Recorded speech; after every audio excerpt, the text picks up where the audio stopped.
नमस्कार আমি মিঠুন। আমি আমার ভিডিওটিতে আজকে যে বিষয়টি নিয়ে আলোচনা করব সেটি ঘটেছিল Jalpaiguri additional district and session জাজ বিপ্লব রায় থার্ড কোর্ট।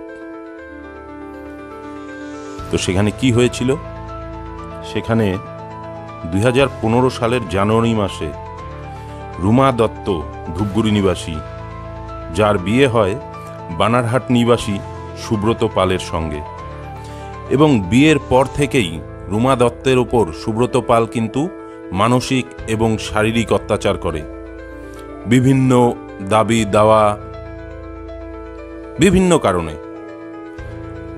তারপর 2015 সালের সেপ্টেম্বর মাসে রুমা দত্ত তার দিদিকে ফোন করে জানায় তার স্বামী তার ওপর অত্যাচার করছে, এবং তার কয়েক ঘন্টা পরেই কিন্তু শ্বশুরবাড়ির লোকজন রুমা দত্তর বাবা অর্থাৎ লক্ষ্মীকান্ত দত্তকে ফোন করে বলে আপনার মেয়ে গলায় দড়ি দিয়ে আত্মহত্যা করেছে, এবং সঙ্গে সঙ্গে রুমা দত্তের বাবা অর্থাৎ লক্ষ্মীকান্ত দত্ত বাড়ির লোকজন নিয়ে সেখানে উপস্থিত হয় সুব্রত পালের বাড়িতে, এবং দেখে মেয়ের নিথর দেহ সেই বাড়িতে পড়ে আছে, এবং তারা সাথে সাথে পুলিশে ইনফর্ম করে।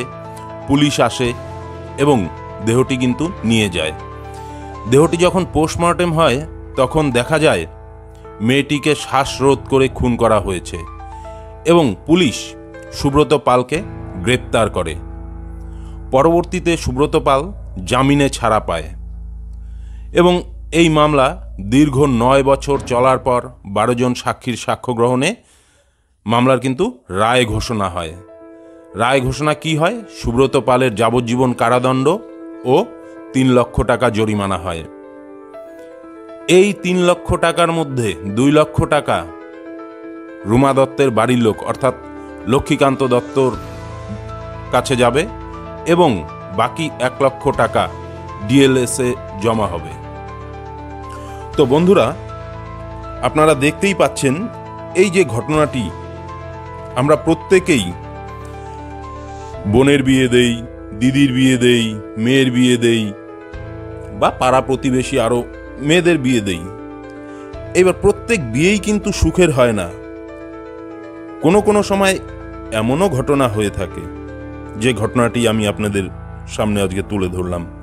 সুতরাং আপনারা মেয়ের বিয়ে দেন বা দিদির বিয়ে দেন, যারই বিয়ে দেন না কেন, একটু দেখে শুনে দেবেন।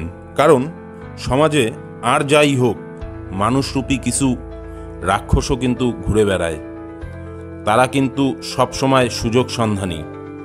সুতরাং বিয়ে দেওয়ার ক্ষেত্রে আপনারা আগে থেকে দেখবেন যাদের সঙ্গে দিচ্ছেন বিয়ে তারা কি আদৌ মানুষ না অন্য কিছু, সেই দিকটি লক্ষ্য রেখে আপনারা অবশ্যই পদক্ষেপ নেবেন। কারণ সবসময় যে মেয়ে মানুষের জন্য সংসার ভাঙে এমন কিন্তু না। বেশিরভাগ ক্ষেত্রেই দেখা গেছে সংসার ভাঙার পেছনে শ্বশুরবাড়ির লোকজনই দায়ী। অনেকে আমরা অনেক রকম অপবাদও দেই যে মেয়েটি সংসার করতে পারে না, ডিভোর্সি, সে সংসার করতে পারেনি, তার দোষ আছে বা তার অন্য কোনো ছেলের সঙ্গে সম্পর্ক আছে, কিন্তু এটি সবসময় সত্য নয় বন্ধুরা। আপনারা একটু সাবধানে চিন্তা ভাবনা করে দেখে শুনে তারপরেই কিন্তু পদক্ষেপ নেবেন। কারণ আজকাল যে সমস্ত ঘটনা ঘটছে তাতে কিন্তু অধিকাংশ ক্ষেত্রেই দেখা যাচ্ছে শ্বশুরবাড়ির লোকজন বা যে ছেলের সঙ্গে আপনারা মেয়ের বিয়ে দিচ্ছেন সে কিন্তু মানুষ থাকে না, অন্য কিছু। সুতরাং প্রত্যেকেই সাবধান থাকবেন, সচেতন থাকবেন, এবং ইনফরমেশনটি ভালো লাগলে আমার চ্যানেলটিকে সাবস্ক্রাইব করবেন, ভিডিওটি লাইক করবেন, শেয়ার করবেন, এবং আমি সবসময় আপনাদের সত্য ঘটনার উপর নির্ভর করে ভিডিও করে দেই। যদি সামান্য উপকারেও আসে আমি খুব নিজেকে আনন্দিত মনে করব। নমস্কার, আজকের মতো এখানেই।